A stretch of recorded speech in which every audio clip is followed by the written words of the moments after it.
Bismillahirrahmanirrahim. Assalamualaikum warahmatullahi wabarakatuh. Puji dan syukur mari kita panjatkan kehadirat Allah Subhanahu wa Ta'ala, dan tak lupa salawat beserta salam semoga tetap tercurahkan kepada baginda kita Nabi Muhammad SAW. Yang saya hormati Ibu Paringsih SEMM selaku dosen pengampu mata kuliah Asas-Asas Manajemen, dan yang saya hormati teman-teman semua. Baiklah, perkenalkan, nama saya Aliana Fazia selaku moderator yang akan membantu jalannya presentasi dari kelompok 7 yang berjudul Fungsi Pengisian Jabatan. Sebelumnya, saya akan memperkenalkan anggota kelompok 7, yaitu saya sendiri, Aliana Fazia, sebagai moderator, Sukma Wijaya, Abdul Aziz Haikal, Selina Aisyah, Yudita Dwi, Mutiara Sinta, Rizky Awalul Gunawan, Nima Safuroh, Muhammad Sadam, dan Cahaya Gumilang. Baiklah, saya akan menjelaskan apa saja yang akan dipresentasikan oleh kelompok 7. Di antaranya ada pengertian fungsi pengisian jabatan, pengadaan, penarikan, seleksi, penempatan, dan pemberhentian. Untuk lebih jelasnya akan disampaikan oleh pemateri. Pengertian fungsi pengisian jabatan. Fungsi pengisian jabatan atau fungsi stepping adalah kegiatan untuk memperoleh karyawan yang efektif yang akan mengisi jabatan-jabatan kosong di organisasi perusahaan. Pengisian jabatan ini bertujuan agar semua jabatan ada pejabatnya yang akan melaksanakan tugas-tugas pada setiap jabatan tersebut sehingga sasaran perusahaan dapat tercapai. Asas pengisian jabatan ini adalah penempatan orang-orang yang tepat pada tempat yang tepat dan penempatan orang yang tepat pada pekerjaan yang tepat, atau the right man in the right place and the right man in the right job. Pengandaan adalah proses penarikan, seleksi, penempatan, orientasi, dan induksi untuk mendapatkan karyawan, baik kualitas maupun kuantitasnya sesuai dengan kebutuhan perusahaan.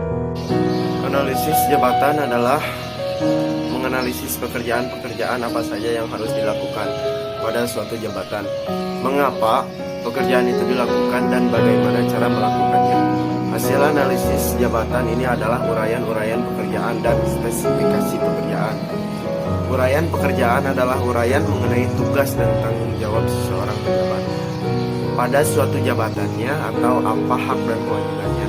Spesifikasi pekerjaan adalah uraian syarat-syarat orang dapat memangku suatu jabatan tertentu agar ia dapat bekerja secara efektif. Dengan job analisis dapat diketahui: 1. Tanggung jawab dan tugasnya, 2.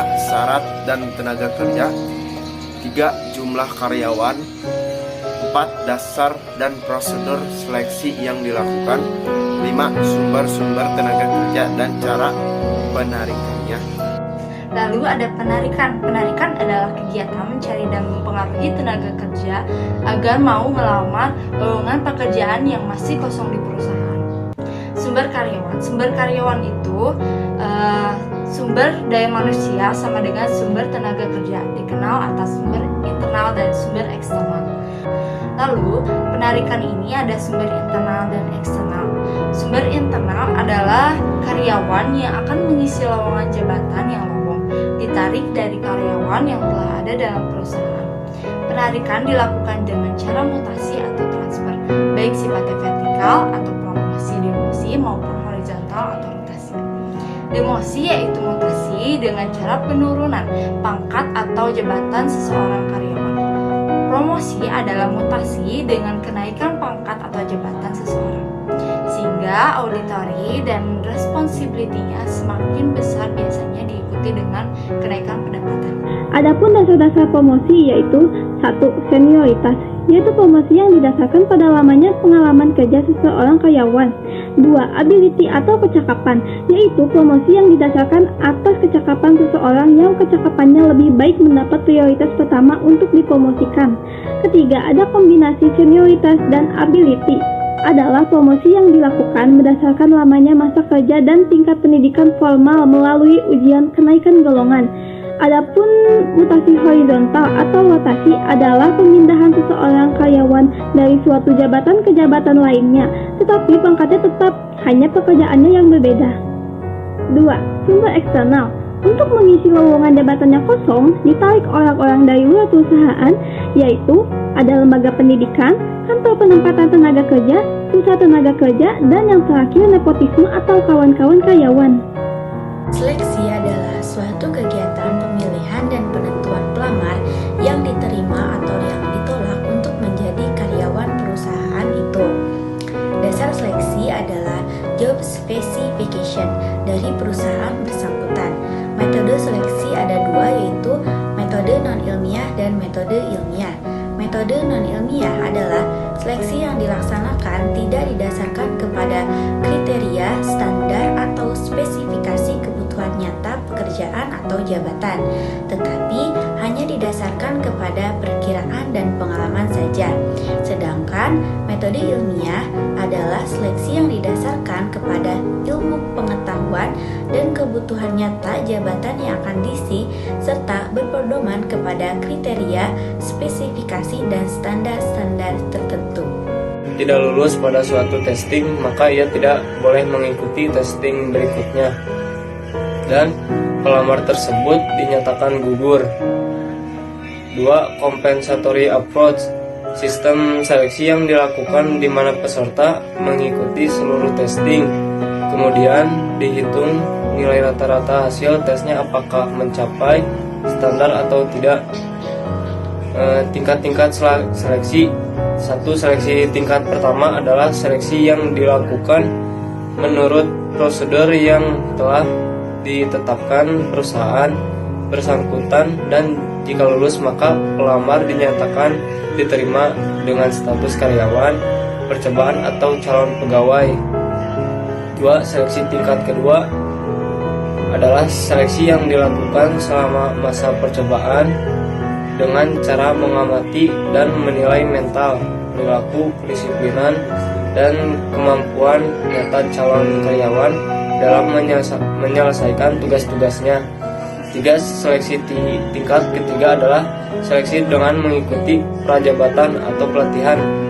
Jika lulus maka calon karyawan diangkat menjadi karyawan tetap. Penempatan adalah kegiatan untuk menempatkan orang-orang yang telah lulus seleksi pada jabatan tertentu sesuai dengan uraian pekerjaan dan klasifikasi pekerjaan. Dalam penempatan karyawan baru ini dilakukan orientasi dan induksi. Orientasi artinya memberitahukan kepada karyawan baru tentang hak dan kewajibannya, tugas dan tanggung jawabnya, peraturan-peraturan perusahaan, sejarah dan struktur organisasi, serta memperkenalkannya kepada para karyawan lama. Induksi adalah kegiatan memengaruhi tingkah laku karyawan baru yang telah ditempatkan agar ia menaati peraturan perusahaan dan norma-norma sosial yang berlaku. Pelatihan training adalah proses peningkatan kemampuan teknis moral kerja karyawan operasional sesuai dengan kebutuhan tugas-tugasnya. Dr. Andes Haji melalui SBH-1 pelatihan training karyawan perlu dilakukan untuk meningkatkan efisiensi dan efektivitas kerjanya. Pelatihan ini memerlukan biaya, tetapi biaya ini menjadi investasi jangka panjang di bidang sumber daya manusia bagi perusahaan bersangkutan. Metode pelatihan menurut MC pula: 1. On the job training. 2. Festival school. 3. Demonstration and example. 4. Apprenticeship training. 5. Simulation training. 6. Classroom methods. Pemberhentian inseparation adalah putusnya suatu hubungan kerja seorang karyawan dengan suatu perusahaan. Pemberhentian PHK ini disebabkan oleh keinginan perusahaan, keinginan karyawan, kontrak kerja habis, peraturan perburuan, pensiun, dan meninggal dunia. Pemberhentian ini didasarkan pada Undang-Undang No. 12 Tahun 1964 P4 D4 P4 keputusan pengadilan suatu pasal 1603 ayat 1 KUHP pemberhentian status karyawan dikenal atas karyawan tetap, karyawan kontrak, karyawan harian, dan karyawan lepas, dan sebagainya.